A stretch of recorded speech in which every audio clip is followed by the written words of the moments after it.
నమస్కారం ఘంటారావానికి స్వాగతం. ముందుగా ప్రధాన అంశాలు. ఇస్రో బాహుబలి రాకెట్ ప్రయోగం విజయవంతం. కక్షలోకి బ్లూబార్డ్ బ్లాక్ 2 ఉపగ్రహం.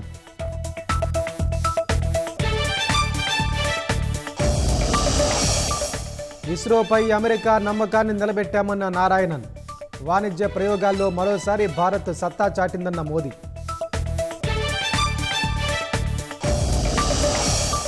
మేడారంలో పగిడిద్దెరాజు గోవిందరాజుల గద్దెల పునః ప్రతిష్టాపన. ఆదివాసీ సాంప్రదాయాలు ఉట్టిపడేలా ఆలయాభివృద్ధి పనులు. నైపుణ్యం వేతనం ఎక్కువ ఉంటే H1B వీసా మంజూరులో ప్రాధాన్యం. లాటరీ విధానానికి స్వస్తి పలుకుతున్నట్లు ప్రకటించిన శ్వేత సౌధం. తుర్కియే అంకారాలో కూలిన లిబియా సైన్యాధ్యక్షుడు ప్రైవేట్ జెట్. స్వదేశానికి తిరిగి వెళ్తుండగా ప్రమాదం, 8 మంది మృతి.